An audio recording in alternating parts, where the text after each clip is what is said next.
Hello everyone, welcome to this video. In this video, we will learn about what is Python. Python is one of the most popular language and it is an interpreted language. Interpreted languages are execute line by line.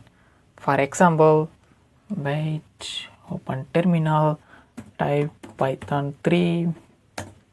Now Python interpreter was opening. This is called interpreter. Now I type 3 plus 5, 8. Python interpreted execute successfully. When the first line execute, then interpreter move to next line.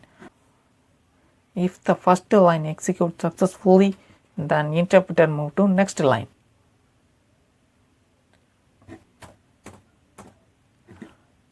We can use Python as a procedure oriented and also object oriented.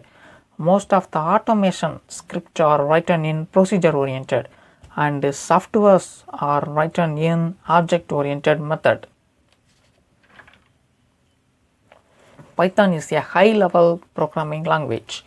High level means we can use simple English word as keyword. For example, if, else, continue, break are keywords in Python. Latest Python version is 3.8. Python was created by Guido van Rossum in 1970. Thank you for watching this video.